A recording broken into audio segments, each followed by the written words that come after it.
Masechet Nedarim, Daf Nun Aleph Amud Bet.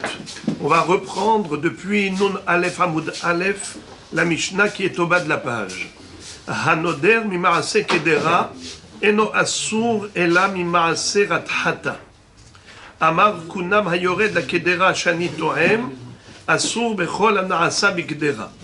Alors ici, il y a quelque chose qui est unique en son genre, c'est que cette partie-là, cette Mishnah-là, en fait, c'est une répétition de la deuxième partie de la Mishnah qui est au début du Pérek. Regardez au début du Pérek, la Mishnah d'Af Mem Tet. La première Mishnah du Pérek, Mem Tet Amud Aleph. Vous allez voir que la deuxième partie de la Mishnah, elle est reprise intégralement dans cette Mishnah que je viens de lire, qui est dans Nun Aleph Amud Aleph en bas.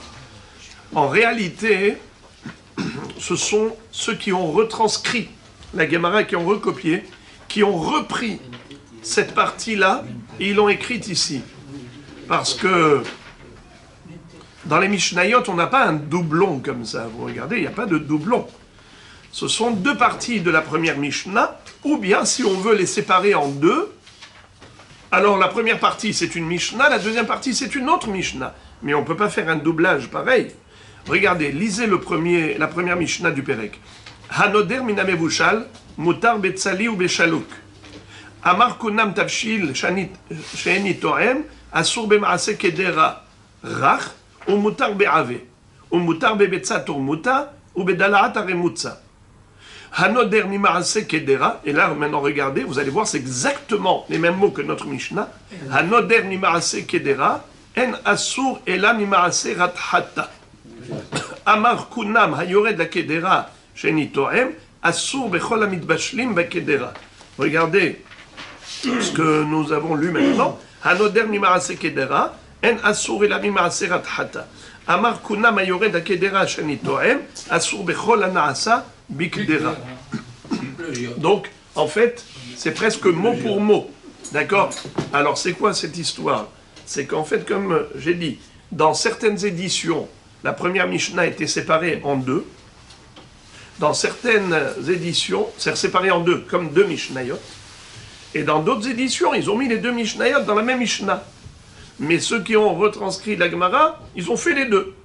Ils ont écrit la première Mishnah, ils ont compilé les deux, comme certaines versions. Et après, ils ont écrit encore une fois, une deuxième fois, la même partie de la Mishnah, la seconde partie de la Mishnah, en tant que Mishnah à part. Mais on ne fait pas ça. Alors, ou bien tu retires de là-haut cette deuxième partie, ou bien tu ne réécris pas une deuxième fois cette Mishnah. Mais bon, c'est bien. Moi, j'aurais dit comme ça. On enlève le mot matnitin, et on enlève le mot Gemara, et tout va bien. C'est que tout simplement, comme d'habitude, qu'est-ce qu'elle fait la Gemara?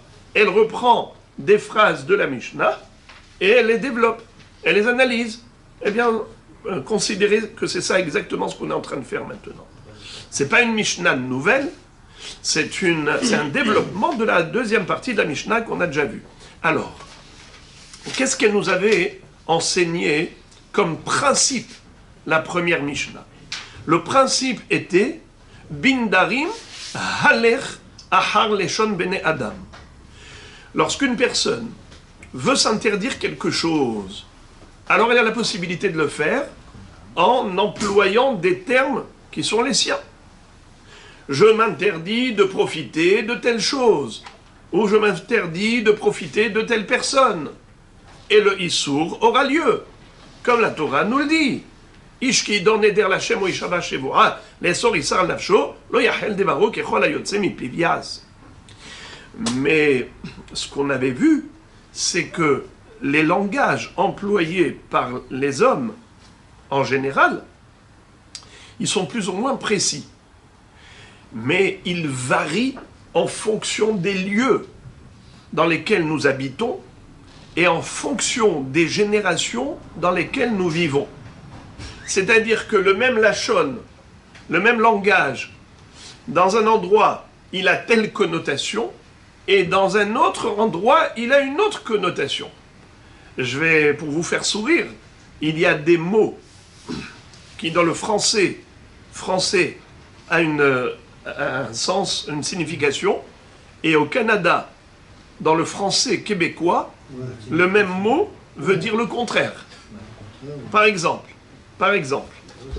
comment on dit quelque chose qui est exquis, qui est très bon?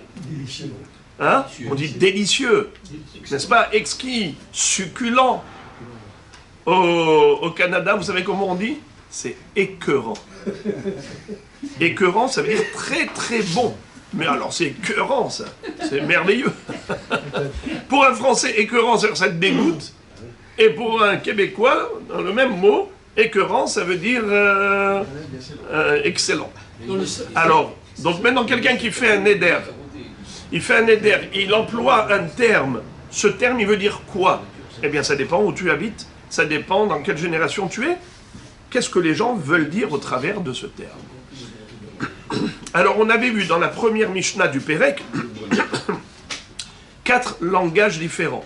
Quelqu'un qui fait un éder pour s'interdire tout ce qui est mevushal, 1, ou bien tout ce qui est tafshil, 2, ou bien tout ce qui est yored la kedera, 3, ou bien tout ce qui est maase kedera, 4. C'est-à-dire on a 4 langages différents. Et chacune de ces terminologies indique une catégorie de plats. C'est-à-dire, par exemple, quelqu'un qui va être noder mina mevushal, la Mishnah nous a dit mutar betsali ou bechalouk. Celui qui dit je m'interdis de manger ce qui est cuit. Quand on dit cuire, en général bichoul, c'est bemaïm. Ça veut dire vous avez une marmite, mettez dedans de l'eau et vous mettez dedans ce que vous voulez. Un plat qui est cuisiné s'appelle tavshil. Mais quand on ne fait pas un vrai plat, juste quelque chose qu'on a été mevachel, eh bien ça s'appelle mevushal. Eh bien, quelle est la définition de mevushal? Mevushal, c'est cuit à l'eau.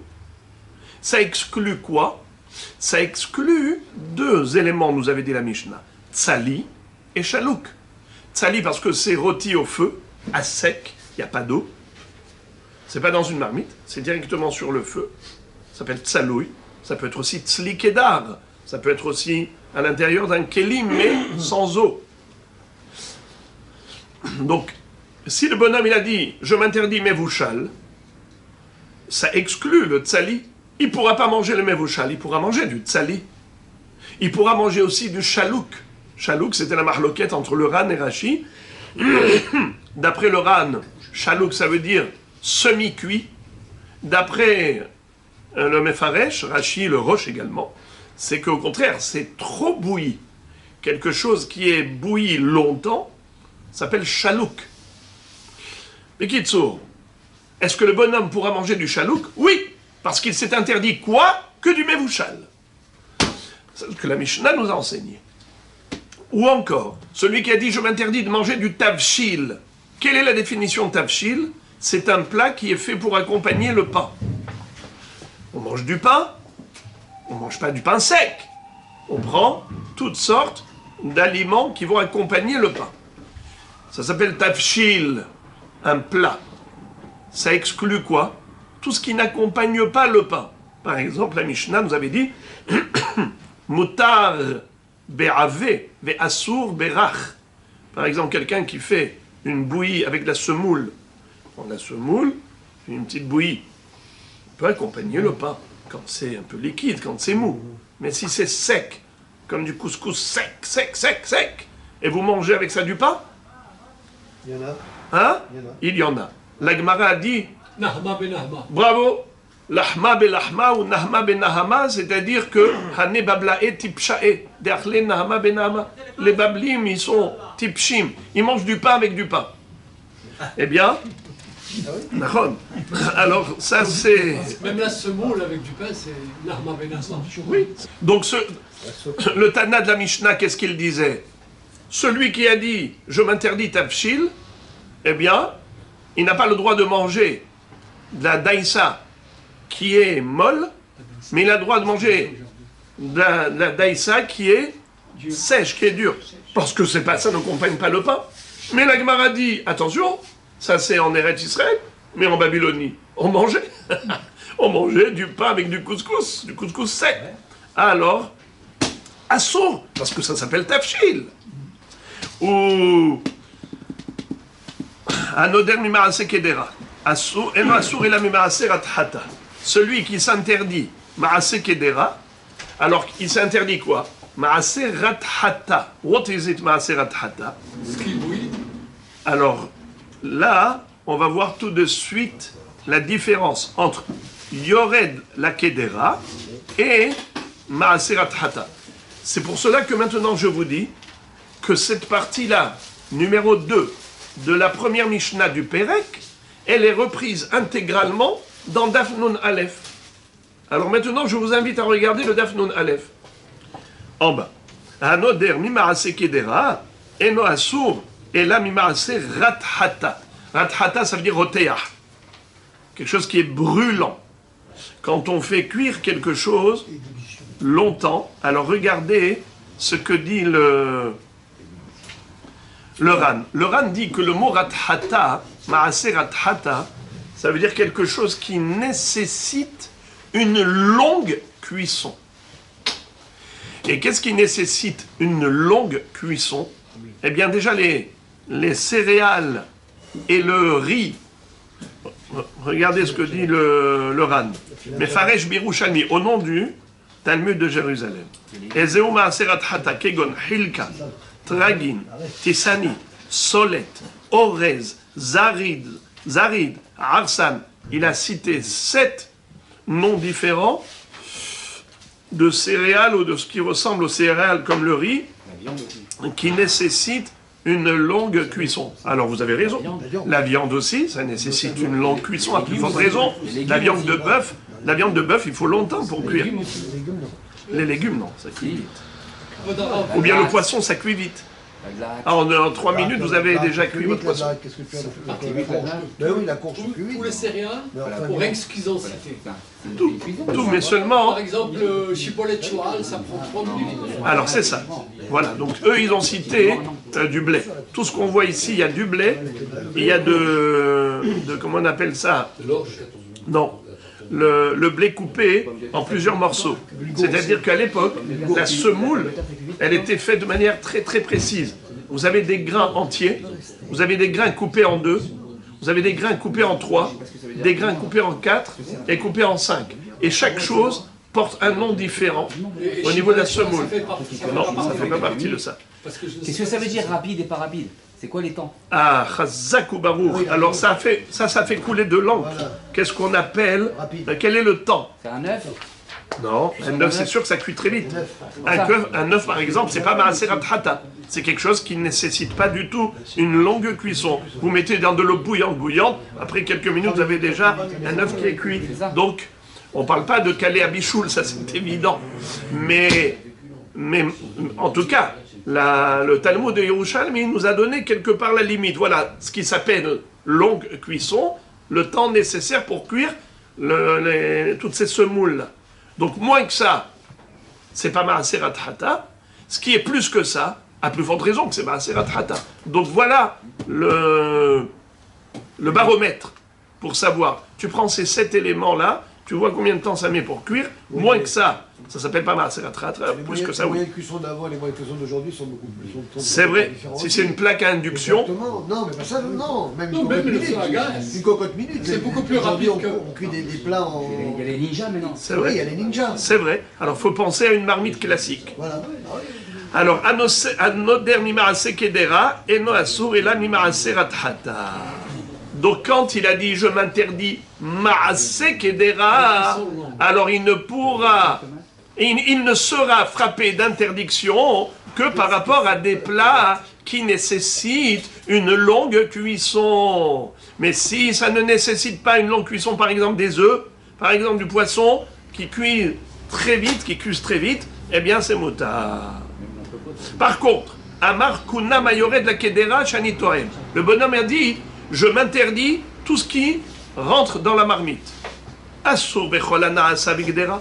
Alors évidemment qu'il sera frappé d'interdiction par rapport à tout ce qui est cuit dans une marmite. Même si ça cuit vite. Maintenant, la Gemara va nous citer une baraïta qui élargit le spectre. Regardez, Tanya, Hanoder mina yored la kedera, Asur, beyored la ilfas, shekvar yarad la kedera, kodem sheyarad la ilfas. Ilfas, c'est une friteuse. Kedera, c'est une marmite. Donc Kedera, on cuit avec de l'eau. La ilfas, c'est une friteuse où on frit avec de l'huile. Une poêle. Alors on nous dit comme ça.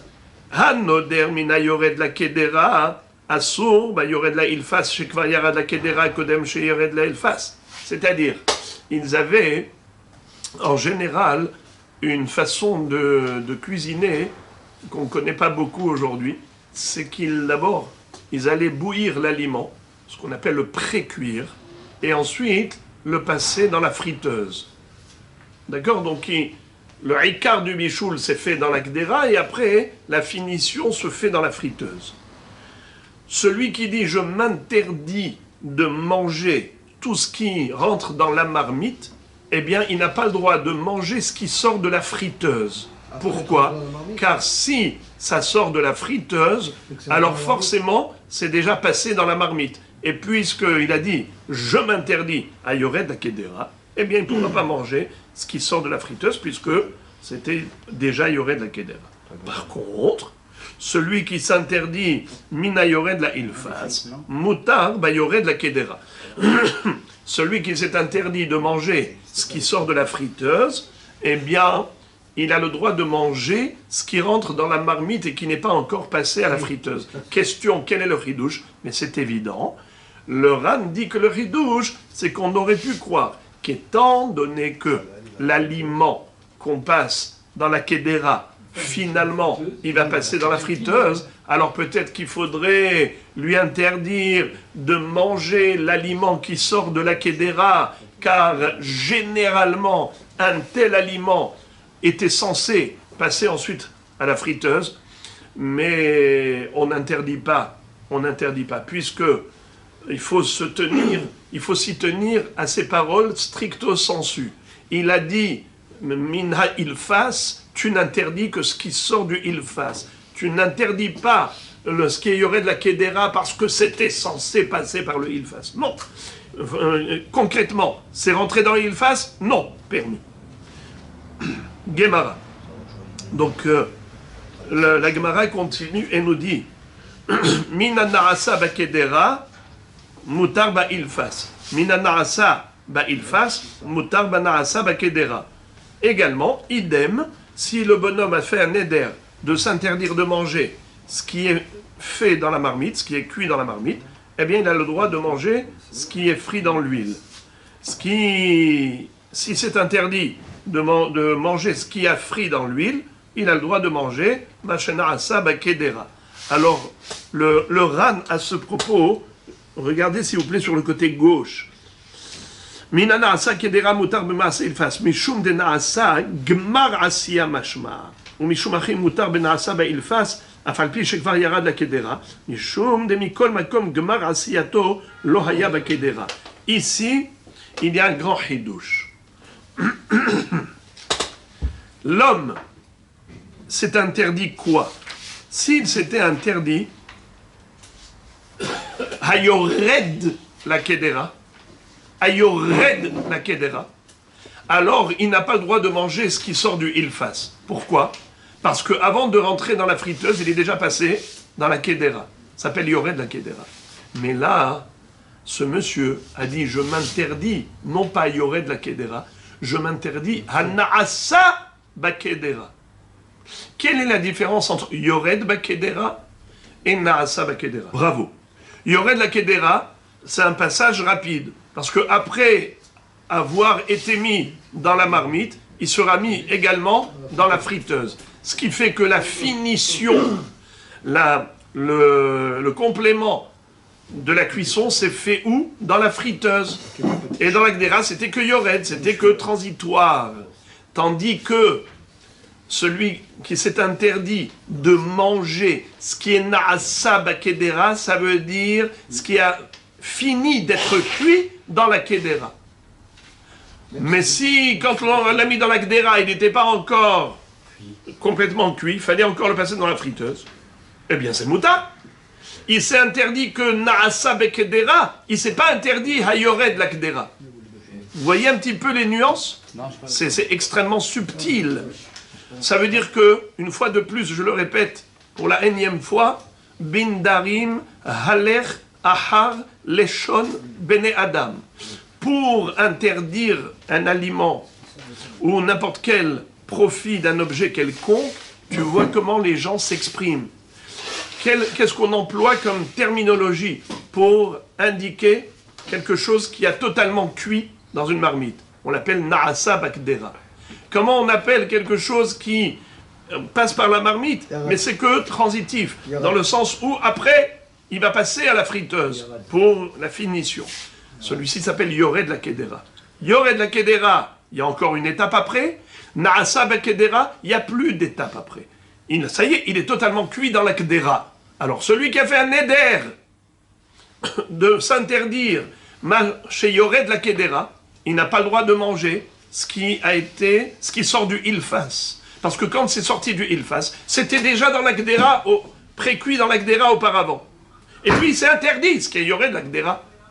Mais s'il dit je m'interdis que ce qui est Naasa Bakdera, alors il a le droit de manger ce qui sort de la friteuse. Pourquoi? Parce que ce qui sort de la friteuse, qu'est-ce qui est passé?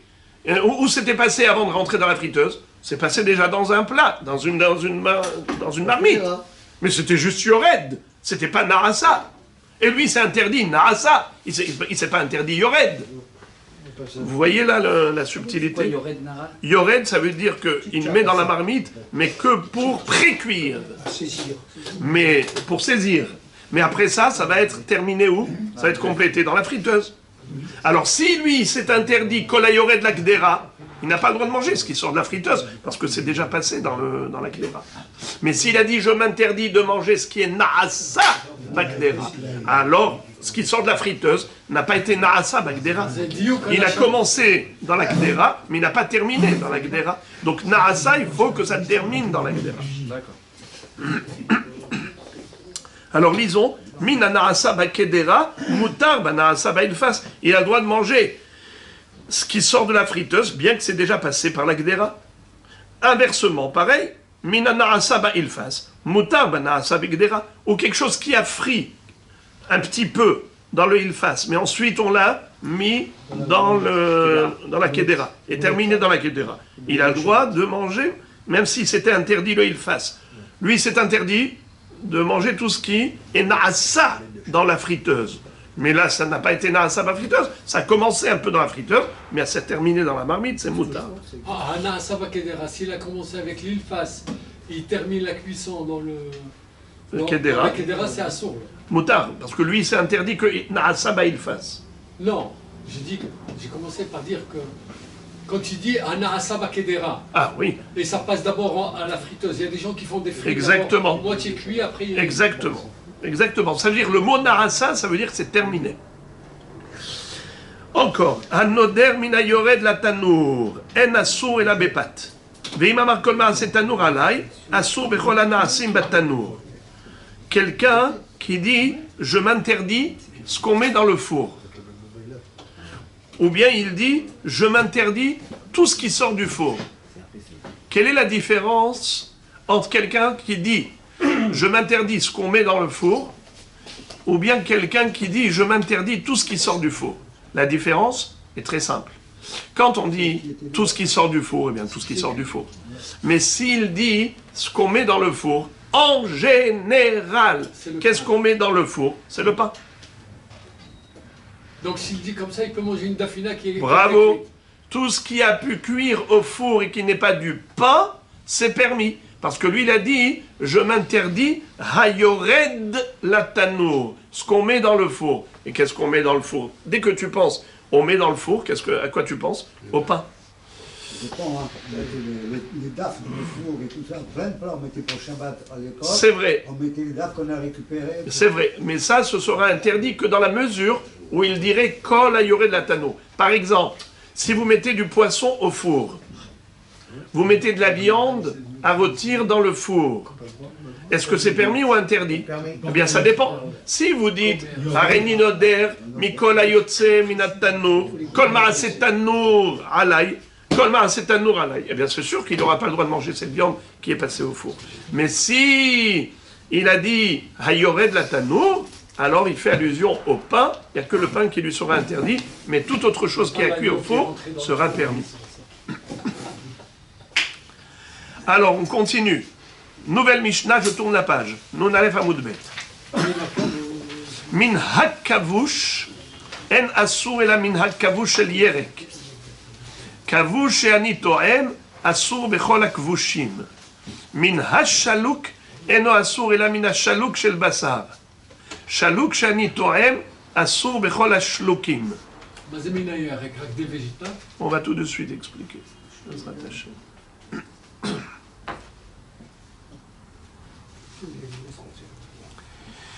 Cette Mishnah, selon le Ran plus tard, il va citer un deuxième pirouche, mais on va prendre son premier pirouche. Il va dire que la notion de...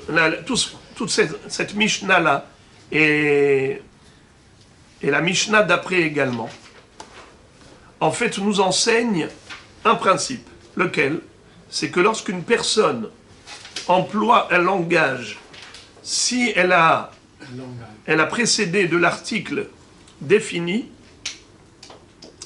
ou de l'article indéfini, alors ça veut dire que la personne elle a une kavana spécifique. Ça veut dire que tout dépend du langage. Quelqu'un qui dit « je m'interdis de manger du kavouche », tout ce qui a macéré dans l'eau salée ou dans le vinaigre. Alors, Eno Asur est là, min hakavush el yerek. Il n'aura pas le droit de manger que des légumes, des variantes. Pourquoi? Parce que les yerakot, c'est ce qu'on avait l'habitude de mettre à macérer. On laissait tremper les légumes longtemps dans l'eau salée ou dans le vinaigre.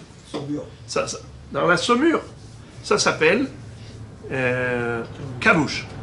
Mais si le bonhomme il dit, excusez-moi, ça c'est le hakavouche. Mais s'il dit kavouche anitoem, il dit je m'interdis le kavouche asur bechol hakvushim. Hakavouche, c'est avec le he'ayedi'a, avec l'article défini.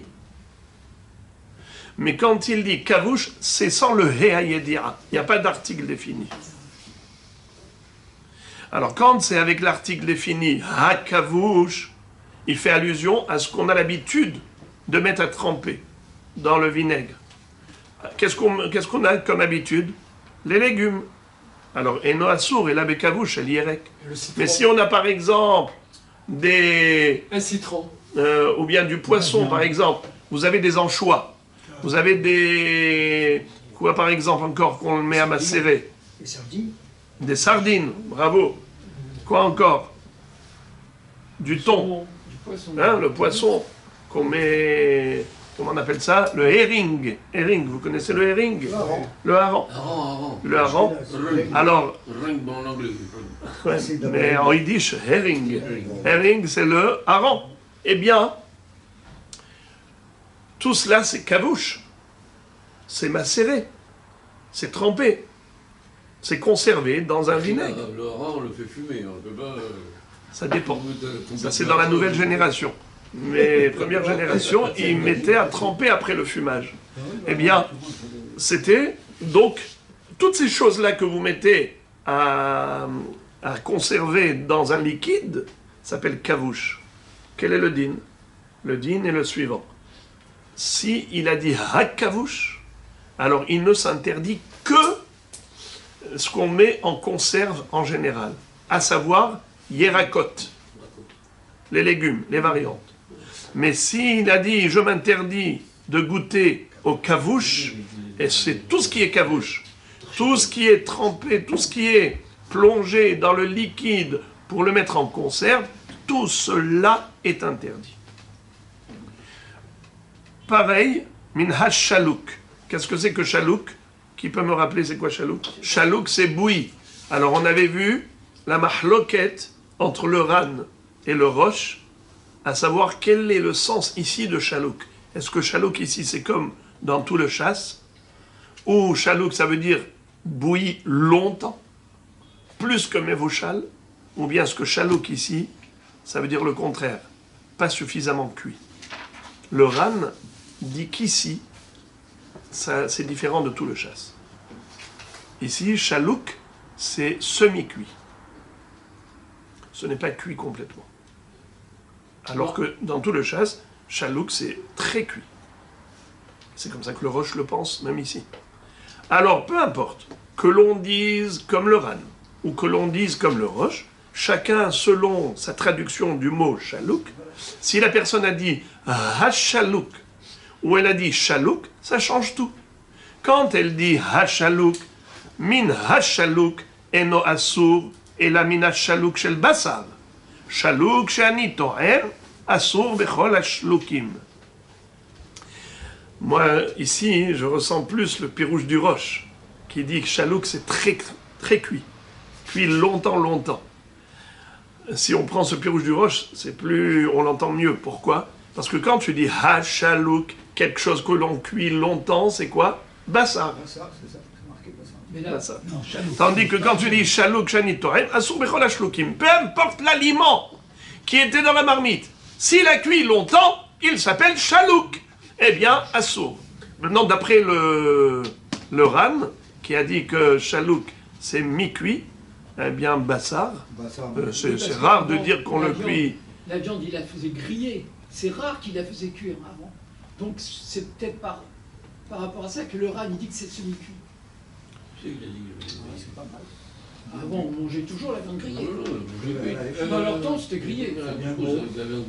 Par exemple, monsieur le rabbin, Ouais.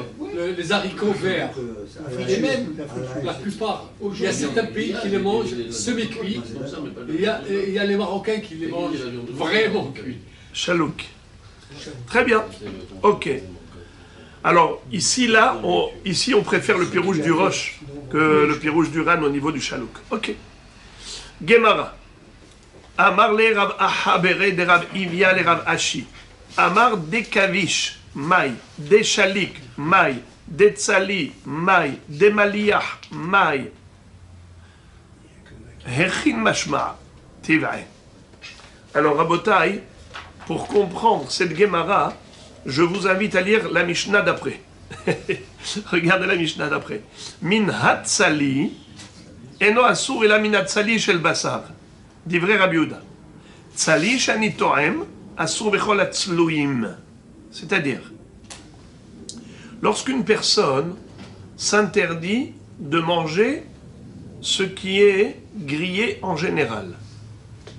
Hatzali, avec le he ayedia, avec l'article défini. Tout ce qui est rôti. Pas tout ce qui est rôti. Ce qui est rôti en général. Hatzali. Qu'est-ce qu'on va rôtir en général? La viande. La viande. Eno asur ila minatzali shel basar. Il n'aura pas le droit de manger de la viande rôtie. Est-ce qu'il aura le droit de manger du poisson rôti? Ben oui. Oui. Est-ce qu'il aura le droit de manger des gâteaux? Oui. Bien que ça rentre au four. C'est comme l'exemple du Exactement. Mais hatzali, déjà tzali, c'est pas afia, c'est pas du pain, c'est pas des gâteaux. Tzali, c'est le langage qu'on utilise pour de la viande ou autre chose, ou du poisson. Et le he, c'est pour dire le tzali, c'est la viande et pas le poisson. Minat tzali eno asur ila minat tzali shel basar divrei Rabbi Yehuda. Tzali she'ani to'em asur bechol hatzluim. Mais s'il a dit je m'interdis tzali, eh bien dans ce cas-là, tous les tzlouyim sont interdits. Même le poisson, même les légumes, les antipastilles. Mina maliach. Eno asur ela mina maliach shel dag. Maliach shani to'em asur bechol amluchim. Le bonhomme s'est interdit ce que l'on met à saler. Maliach. vous mettez par exemple de la viande salée, du poisson salé. Zmimar. Comment vous l'appelez? Le Zmimar, c'est un poisson Zmimar. salé. En anglais, zmimar en arabe, ça veut dire la viande qu'on met à conserver dans le sel. C'est-à-dire ça sèche et la viande après elle peut rester longtemps. D'ailleurs il y a même des gens qui ont le minhag dans le Shabbat qui précède Tisha B'Av d'utiliser cette viande-là. Avec Nes. Séché pendant Avec Nes. À sécher. Mais la halakha n'est pas comme ça. La halakha est qu'il n'y a pas de deuil Shabbat. Donc, de ce fait, celui qui a employé le terme maliyah, ça dépend. S'il a dit hamaliyah ou il a dit simplement maliyah. S'il a dit hamaliyah, ce qu'on avait l'habitude de mettre à conserver dans le sel, c'est quoi? C'est le poisson. Alors, il aura l'interdiction de manger que du poisson maliyah. Mais s'il a dit maliyah shani to'em, asur bechol amlouchim, eh bien, tout ce qui est salé, que ce soit de la viande ou peu importe, tout ce qu'on met à conserver dans le sel, tout cela sera interdit. Ou encore, mais avant de continuer la suite de cette Mishnah, parce que pourquoi je vous ai fait lire cette partie de la Mishnah? Que pour vous compreniez la Gemara qui précède. Regardez la Gemara qui précède.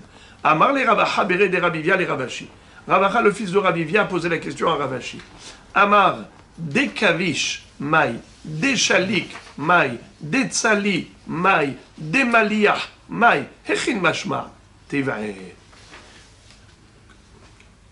Qu'est-ce qu'on avait vu dans la Mishnah précédente et ce qu'on a vu dans la Mishnah présente? Dans la Mishnah précédente, on a parlé de Kavush. Ça veut dire quoi, Kavush? Macéré dans le vinaigre ou dans une saumure. Kavush, pardon, Chalouk, soit très bouilli, comme dit le Roche, soit semi-cuit, comme dit le Ran. Ok, Chalouk. Ensuite, la Mishnah d'après, qu'est-ce qu'on a vu? Hatsali ou Tsali. C'est quoi? Rôti ou le rôti classique ou rôti. Maliyah, le salé, hamaliyah, ou bien maliyah, salé. D'accord? Donc on a combien d'éléments ici, encore une fois? On a le kavouch, le chalouk, le tsali et le maliyah. Voilà les quatre. Quatre catégories. Quelle est la différence entre l'un ou l'autre? L'un est avec l'article défini, et l'autre c'est sans article défini. Ha-kavouch ou kavouch, ha-chalouk ou chalouk, ha-tsali ou tsali, ha-maliyah ou maliyah. Selon le Ran, c'est ça la différence. Si j'utilise l'article défini, donc la personne ne s'interdit que ce qu'on a l'habitude en général d'être solé ou d'être kovesh ou d'être cholek ou d'être moléa. Mais s'il n'a pas mis l'article défini, donc il s'interdit tout. Ok. Tout ce qui est chalouk, tout ce qui est tsalouï, tout ce qui est les kavouches, tout ce qui est malia. Maintenant, la Gemara pose une question. Quel est le din si le bonhomme n'a pas employé le terme ni avec le ré, ayedia, l'article défini, ni sans article défini? Parce que si c'est avec l'article défini ou sans article défini, la Mishnah nous a déjà donné la halakha. Le principe, on l'a compris. Avec article défini, eh bien, ça fait allusion à ce qu'on a l'habitude de faire. Sans article défini, eh bien, tout est inclus. Ok. Mais maintenant, quel est le din si on a employé la lettre dalet? C'était le préfixe. Il a dit des kavouches. Des kavish, en araméen. Des kavish. Des kavish, c'est ce qui est macéré. Ce qui est macéré. Ou bien des chalouk. Ou bien des tsali. Ou bien des maliyah. Alors, ce qui est. Des, ça veut dire, comme le shin en hébreu. Chez où? Qui est. Cela inclut tout. Alors, c'est ça la question. C'est à l'instant T, c'est ce qu'il y a déjà de plus. Alors, c'est ça la question. Qu'est-ce qu'il veut dire le bonhomme? Est-ce que quand il emploie le préfixe dalet, qui veut dire en français ce qui est, c'est comme l'article défini, Voilà. ou bien c'est au contraire comme sans article défini? Hechin mashma. Quelle est la signification? Quelle est qui la est- connotation? Ce qui est remplace Ce qui est présent. Hakam. C'est ce qui Au est point de présent, vue, ce qui est au là. point de vue langue Alors, juridique. alors c'est à la place de l'article défini ou au contraire? Non, c'est avec, comme l'article défini. C'est comme l'article défini. Vous êtes à deux à le penser. Parce que c'est ça. Maintenant, s'il va en faire, il pourra le manger dans dans le le futur. sur un plan juridique. Non, alors Mais- là, vous, Ah vous, non, vous- non, non, non, Moi, j'ai dit que c'est tout pas est comme interdit l'article jusqu'à la défini. témoignage. Si, c'est Non, je t'explique. À l'article C'est ce qui se défini, mange, c'est non, ça. l'article défini, c'est ce qui est et ce qui sera. Mais là, c'est ce qui est prêt, déjà prêt. Non, Avec le dalet. Oui, mais lui, il n'est pas devant un aliment. Il n'est pas devant un aliment quelconque. Oui, Il parle en général. Il est comme ça. Il est au Beth Midrash et il parle pas de, il n'est pas dans sa cuisine. C'est la Oui, même mais c'est pas chose. grave s'il n'est pas. C'est-à-dire, il rentre dans une cuisine. Alors, c'est alors qu'est-ce Moi, qu'il j'ai dit pour le qu'est-ce qu'il Dalet, voulait dire? De Dalet ou le Ça Ré, c'est la rien même Je chose. dis que c'est tout.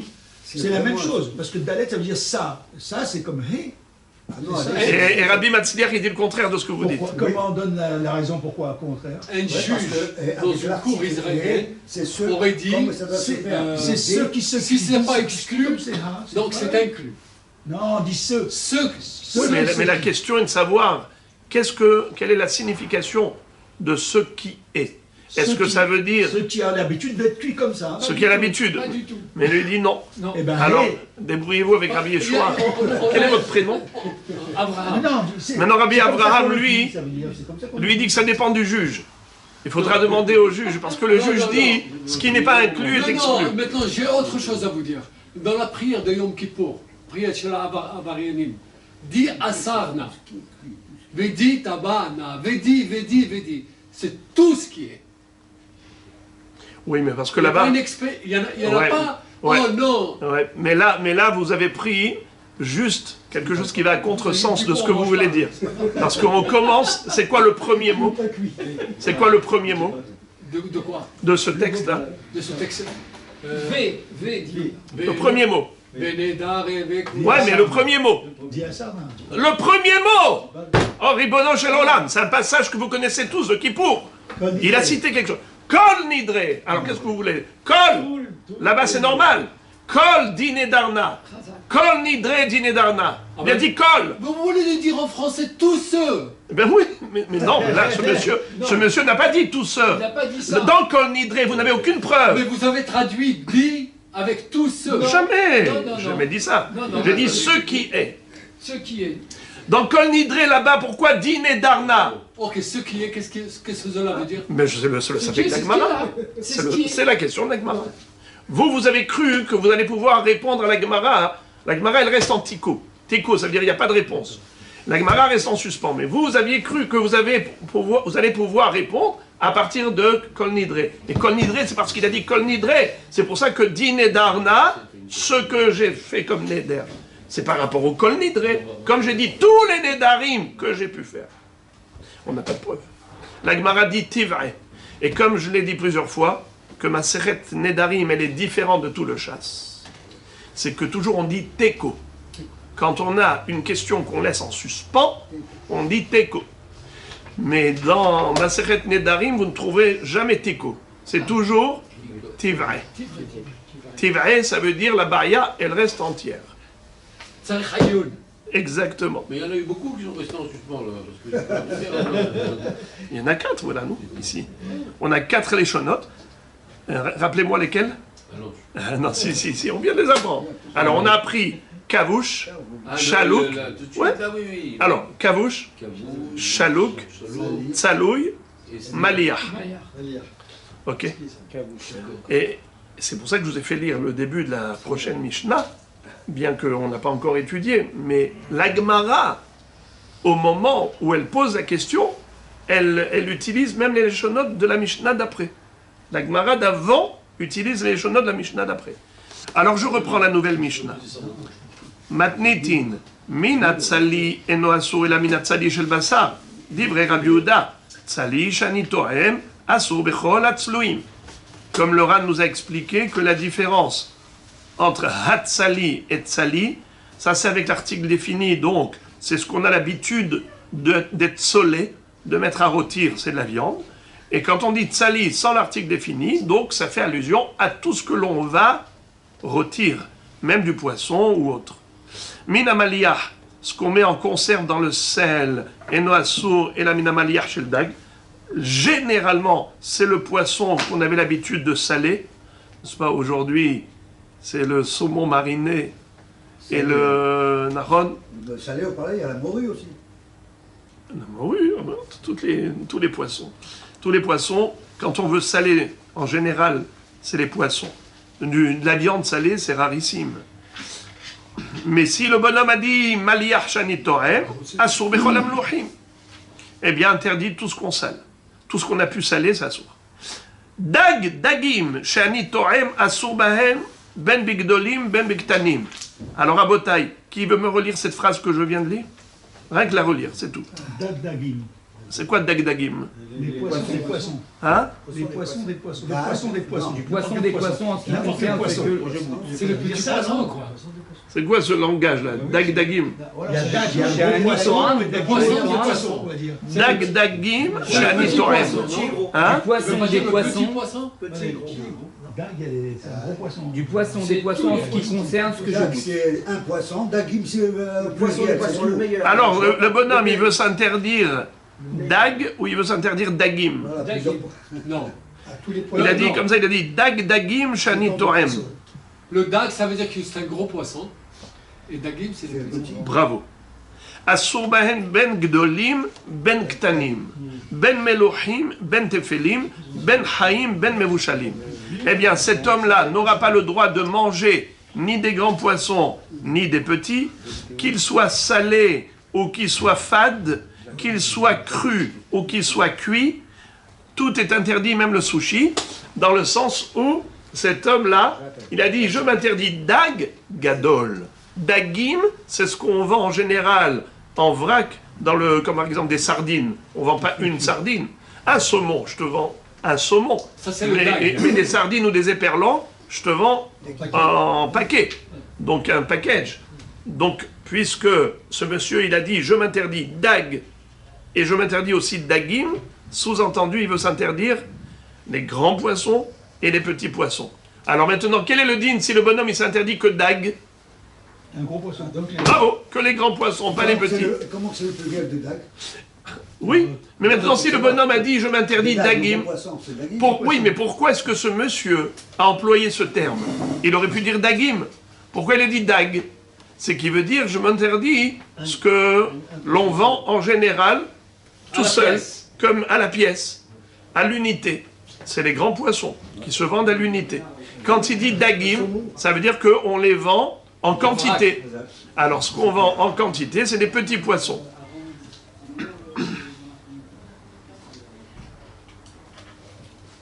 Moi, que c'est Ben Chaim, Ben Mouchen, je comprends pas. C'est quoi haïm? C'est vivant. Dites-moi, traduisez-moi. Vivant. Waouh!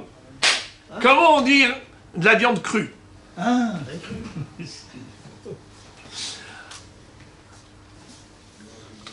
Ou mutar betarit troufa, ou betsir, et bet, il faut rajouter ou bemorias. Mutar betrit troufa, ou betsir, ou bemorias. Un homme qui s'est interdit soit dag, qui veut dire grand poisson, soit dagim, qui veut dire petit poisson, il aura le droit de manger quand on lui sert par exemple du thon qui est en miettes. Ou une tranche peut-être. Ou une tranche aussi. Ou une tranche.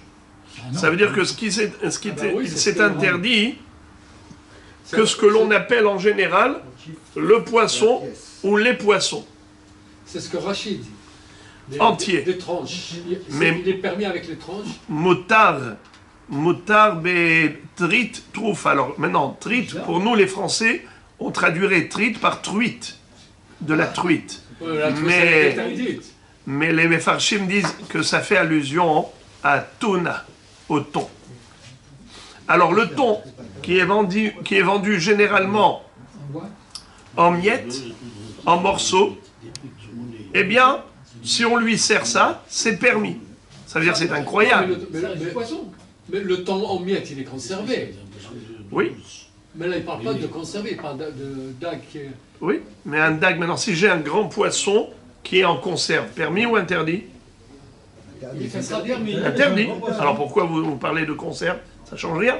On vient de voir qu'il n'y a aucune différence entre maliyar et pas maliyar, entre kavouche et pas kavouche, ben tafel, il n'y a pas de différence. La différence ici, elle est par rapport à la forme du poisson. Oui, c'est ce que dit Rachid, il y a en tranche. Oui. Alors c'est quoi maintenant troufa? C'est pas. Que veut dire le mot troufa? Tranché. C'est quoi trit troufa? Du thon tranché. Ça veut dire le poisson qui est coupé, qui n'est pas entier, est permis. En araméen, trit, c'est du thon. Non, c'est en hébreu. Trit, dans le lachon de la Mishnah, Ça ne veut plus rien dire. Parce que Hazak. le poisson, il ne va pas le manger d'un coup. il a raison. Alors, ça veut rien dire. Si le poisson, jamais on le mange entier, alors ça veut dire quoi? Il faut dire que... servir entier. Bravo, bravo. C'est au moment où on l'a servi. On lui a servi un poisson entier, là il s'interdit. Je m'interdis d'ag. Ou bien je m'interdis si on me sert des petits poissons entiers. Mais si on me sert des morceaux, ça je ne me suis pas interdit. Bindarim alech ahar lashon bene adam. Alors, si on prend un poisson frais et on le coupe en tranches, il serait permis. Oui. C'est bizarre. C'est pas bizarre. Non, si, c'est bizarre. C'est interdit. Ça reste du poisson. Non mais ça dépend comment on lui a servi. Comment on lui a servi ça? Comment ils trouvent Le poisson ne peut pas être servi en poisson frais. Cru. Donc, à la base, quand il dit dag, le poisson entier, c'est- en tranche, c'est bon. Vous avez déjà eu une fois l'occasion de manger une sole? Oui, Oui? oui, Et comment c'était? elle est entière. Entière. évidemment. Oui. Alors, Quand il la présente devant vous, une sardine? Elle est Entière. entière. Évidemment. Une basse. Alors, par contre, La c'est basse ça le aussi. truc. C'est que tout Oui, mais dépend un comment thon, vous la Un présentez. thon, on va pas lui mettre un thon entier. Hazak, C'est ça, ça tout en tranche. dépend comment vous la présentez. le bonite, Il n'y a c'est qu'au un thon. Japon on trouve Hein le thon entier. La bonite, c'est du thon. Ah ouais, Tu vas oui. acheter un thon. Tu coupes le thon comme ça. Alors maintenant, batsir, moutarde betsir, c'est quoi tsir? Tsir, c'est et morias, Jusqu'à table. c'est ce qui sort du poisson comme liquide, soit la saumure. Parfois, quand on presse le poisson, il y a comme une glu qui coule. Morias. Ça s'appelle tsir ou morias. Morias qui est les mêmes lettres que saumure.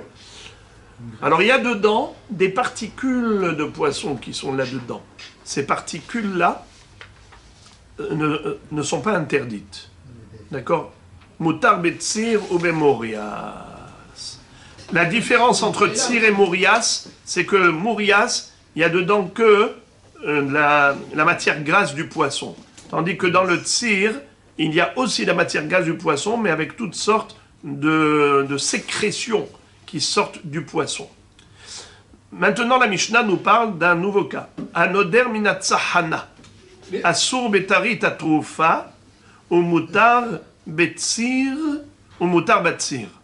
Qu'est-ce que ça veut dire? Les anchois, par exemple. Celui qui s'interdit tsahana. C'est quoi tsahana? C'est un anchois. mélange de toutes sortes de petits poissons salés, comme par exemple les anchois, et ils sont généralement entiers, mais parfois il y a aussi des morceaux dedans. Alors il n'aura pas le droit de manger tarit troufa, c'est-à-dire du thon émietté, c'est assourd. Pourquoi? Parce que dans tsahana, on a les deux. On a un mélange, un méli-mélo de poissons entiers et coupés, ce qui fait que il s'est tout interdit. Mais il aura le droit de consommer moutar batsir.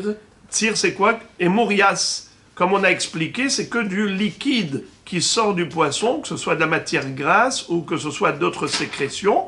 Étant donné qu'il n'y a pas dedans des morceaux de poisson, c'est moutar.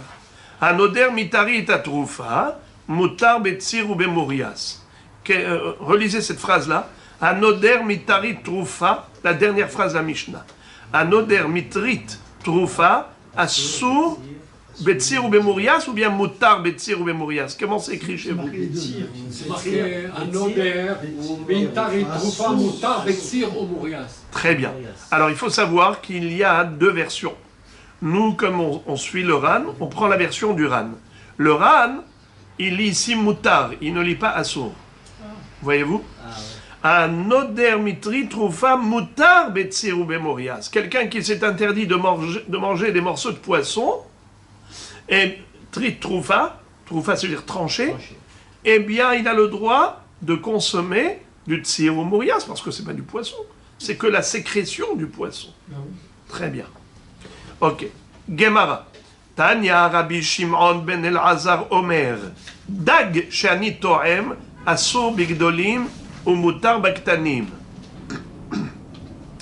Daga shani to'em asur baktanim umutar bagdolim. Dag daga shani to'em asur ben bigdolim ben biktanim. Dans la Baraïta, Rabbi Shimon ben Elazar nous enseigne que tout dépend du langage employé par l'homme.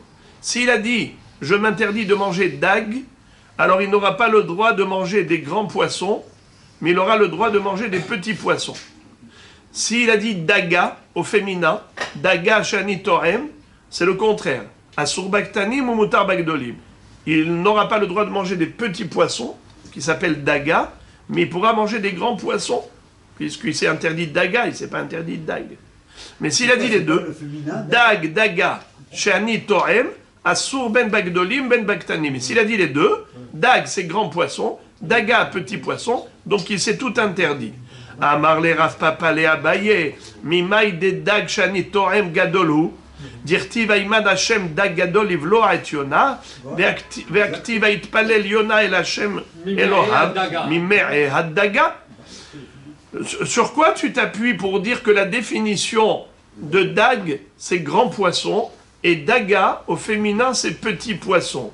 Certainement, tu te réfères au pasouk dans Yona. Il est dit que Yona, quand il a été jeté à l'eau par les matelots, eh bien, il a été englouti par une baleine. Comment s'appelle cette baleine? Dag Gadol. Vaiman Hashem dag gadol ivloa et Yona. Hashem a envoyé un grand poisson pour avaler Yona.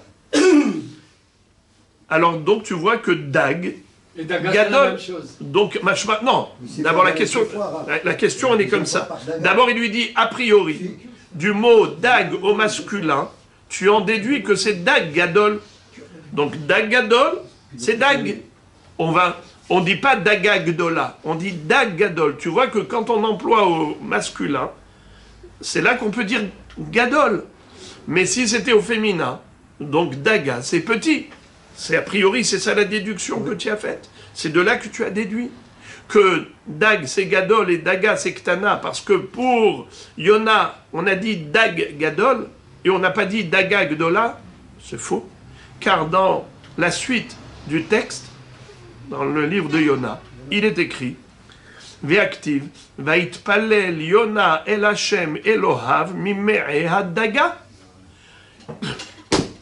Yona a prié du ventre du poisson. Et là, c'est écrit du coup au féminin. Donc tu vois que le grand poisson peut s'appeler Dag Gadol, il peut s'appeler Daga. La Gemara dit ça, c'est pas une preuve. Ha la kashia. Dilma palte Dag Gadol ou bal'e Dag Katan. On peut très bien dire qu'il y a eu deux épisodes dans l'histoire de Yona. Au début, il a été englouti dans le ventre d'une grande baleine, un grand poisson. Et après ça, quand il se sentait à l'aise dedans et que tout allait bien pour lui et qu'il ne priait pas, Akadosh Baruch Hu a dit, maintenant, tu crois que tu es en train d'être dans un sous-marin pour faire de l'exploration maritime? Non, je vais maintenant t'envoyer dans le ventre d'un petit poisson et là-bas, on va voir comment tu vas réagir. Et en effet, là du coup, il n'en pouvait plus. Là, il a appelé Hachem au secours. Vaitpalel Yona el Hashem Elohav mimei had-daga. Donc on peut très bien dire que Dag, c'est Gadol, et Daga, c'est Ktana. Donc, évidemment, ce qu'il faut rajouter, comme vous l'avez si bien dit, Rabbi Amram, c'est que quand on dit que Dag désigne le grand poisson et Daga le petit poisson, c'est pas absolu, c'est relatif. Parce que la Daga qui a avalé Yona, même si on considère qu'elle était petite, mais si elle est suffisante pour engloutir le corps d'un homme, c'est pas un petit poisson. C'est un grand poisson, mais relativement au premier, qu'on appelait Dag, et on l'appelait Daga, c'est pour désigner ce poisson était plus petit que le premier. Donc, Vaiman Hashem Dag Gadol, quand on a voulu dire Gadol, on l'a appelé Dag, et quand on a voulu dire petit, on l'a appelé Daga. Alors c'est vrai que cette Daga-là, elle est gigantesque encore. Mais relativement au premier Dag, qui est Gadol, on l'appelait Daga. Donc ce qui veut dire qu'en général, le mot Daga désigne petit et Dag désigne le grand poisson. On peut... Oui. J'ai dégainé le premier. Sauf ici. Ah, vas-y. Non, je veux dire, il n'y a pas la notion que c'était une femelle, qu'elle était remplie d'œufs. Oui, et en cause de effet. Ça, elle était à l'étroit, Oui, en effet, il y a ce midrash qui dit qu'il est passé d'un ventre de Dag au masculin, au féminin, qui était une femelle, qui était enceinte, qui apportait en elle beaucoup d'œufs de poisson, et donc il y avait énormément de roubarim dans son ventre, et donc il était à... Comment on appelle ça? À l'étroit. Comme il était à l'étroit, il souffrait de cet état. Ça, c'est un pirouche. Mais la Gemara, ici, ne va pas dans ce sens. Là, ici, elle va dans le sens que Daga désigne plus petit que Dag. Maintenant, la Gemara, donc, nous dit comme ça. Et... Ok. On n'a toujours pas de preuve du contraire, que Daga, c'est Gadol. Peut-être c'est Katan, peut-être.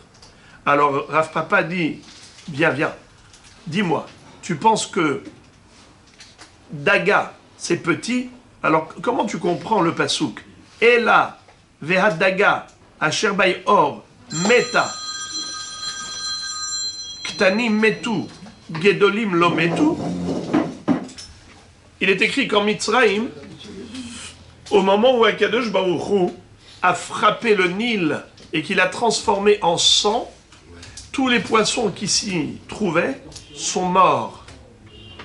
Mais c'est écrit au féminin. Vehadaga asher bay'or meta. Si tu me dis que daga désigne des petits poissons et ça exclut les grands poissons, sous-entendu qu'en Égypte, qu'est-ce qui est mort? Quels sont les poissons qui sont morts dans le Nil qui étaient transformés en sang? Uniquement les petits poissons et pas les grands. Alors que c'est faux. On le sait que à ce moment-là, il a tué tous les poissons du Nil, grands et petits. Et pourtant, on a employé le terme de daga. Alors ne me dis pas que daga, ça désigne les petits poissons. Donc Rav Papa réfute cet a priori de dire que Dag, ça veut dire Gadol, et Daga, ça veut dire petit poisson, parce que dans le Nil, tous les poissons sont morts, grands et petits. Et en plus, dans le Nil, il n'y avait pas des baleines. Non, on ne parle pas de baleines, on parle de grands poissons. Comme on a dit que grand et petit, tout est relatif, n'est-ce pas? Mais lui, il a ramené ça du passouk de Yona, où il y avait une baleine. Justement, de là-bas, on voit que même une petite baleine par rapport à une grande baleine, ça s'appelle petit. Et pourtant, elle avait avalé Yona, donc si elle a avalé Yona, c'est qu'elle est grande quand même. Oui, mais malgré tout, ça s'appelle petit. Dans l'esprit de la Gemara, on ne parle pas de quelque chose qui est proportionnel. On n'amène pas une baleine, on la pose devant quelqu'un pour justement, manger. Alors justement, ça veut dire que Gadol et Katan de Yona, c'est juste une référence pour dire qu'on emploie le terme Gadol, le terme Dag pour le Gadol, et le terme Daga pour petit. Et là-bas, on sait très bien que baleine grande ou baleine petite, ça reste très très grand. Mais malgré tout, c'est juste une preuve que le petit, on l'appelle Daga au féminin. Alors on peut refuter cela, que Daga qui est marqué dans la paracha, c'est le pluriel. Mais non, puisque la Gemara ici nous dit que Yona, il n'avait qu'un seul poisson dans lequel il se trouvait, il était dans Daga. Daga, c'est pas pluriel. Il était dans le ventre d'une Daga. Donc c'était un poisson, un seul. Et ce poisson-là, tu l'appelles une fois Dag, une fois tu l'appelles Daga. Quoi alors? Tu vois que c'est le même poisson. Et une fois tu dis Dagadol, et après tu l'appelles Daga. Donc Daga, c'est Gadol. La Gemara répond non. Peut-être que d'abord il était dans un grand poisson, Dag, et après le Dag l'a rejeté, et c'est le petit poisson, relativement au premier poisson qui était grand, qui a avalé. Parce que sinon, pourquoi le deuxième tu l'appelles Daga? Mais un détail aussi important. Vous pensez que le navire aurait ignorer comme quoi il a été avalé 2 fois. Mais justement, il ne te l'a pas ignoré. Du fait qu'il l'a appelé différemment, c'est pour te faire comprendre qu'il est passé de l'un à l'autre. Parce que sinon, pourquoi il a changé complètement le terme? Au début, il te dit dag, après il va dire daga pour rien. Donc c'est sûr que de là, il nous fait l'allusion au fait qu'il est passé de l'un à l'autre. Mais il n'avait pas besoin de nous le dire clairement. Tu le comprends tout seul. Sinon, pourquoi ce changement de terme? Alors maintenant, la Gemara dit, c'est impossible de dire que daga désigne petit et pas grand. Parce que tu vois que dans le Nil, tous les poissons sont morts, grands et petits. Alors, donc daga, tu ne peux pas me dire que ça veut dire petit poisson. Alors pourquoi? Au niveau du neder, tu dis, un homme qui dit je m'interdis de manger dag, il s'interdit grand poisson. S'il s'interdit daga, il s'interdit petit poisson. Sur quoi tu te bases pour affirmer une chose pareille? La Gemara répond, Ela daga mashma gedolim ou mashma ketanim ou bindarim halech achar leshon bene adam. La Gemara arrive à nouveau à retomber sur ses pieds. En fait, toi tu as cru que dag ou daga, grand ou petit, c'est par rapport à des psukim. Tu as été chercher Yona, tu as été chercher le texte dans le Yehor, Makat Dam. Mais non, il ne faut pas te référer au Tanakh, il faut te référer au langage commun des humains. Comment s'expriment-ils? Les gens, quand ils veulent parler de grands poissons, ils l'appellent dag. Quand ils veulent parler de petits poissons, ils l'appellent daga. Puisque c'est cela, le lachon bene adam, ici on est dans ma sechet nedarim. Celui qui est noder de s'interdire dag, eh bien il s'interdit les grands poissons. S'il s'interdit daga, il veut s'interdire que les petits poissons. Hanoder minatzahana. Amar le Ravina le Ravashi. Amar hare alay tsihin. Mai tiv'e. C'est quoi le mot tiv'e, les amis? Teko. Bravo.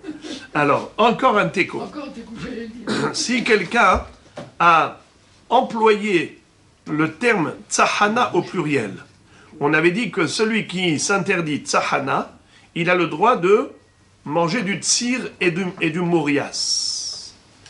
C'est quoi tsir et morias? On a dit c'est d'un saumure, c'est-à-dire il peut y avoir soit des matières grasses qui sortent du poisson, soit toutes sortes de sécrétions. Tout cela, ça s'appelle tsir ou morias.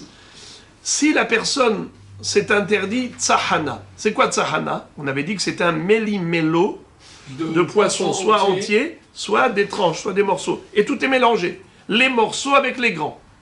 Étant donné qu'il s'est interdit que tsahana, donc il faut du solide, pas du liquide.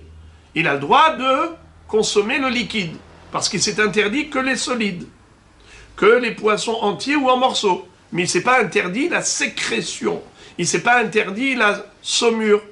Ok, mais maintenant s'il a dit au pluriel, tsihin, au lieu de tsahana, il a dit tsihin. Pourquoi il a dit au pluriel? Est-ce qu'il a voulu englober même les liquides qui découlent du poisson? Ou bien est-ce qu'il veut s'interdire que le solide? La Gemara reste en safek. Elle dit je ne sais pas. Peut-être oui, peut-être non. Tivae, question qui restera en suspens. Voilà, Be'ezrat Hashem, Hachiavo Mashiach.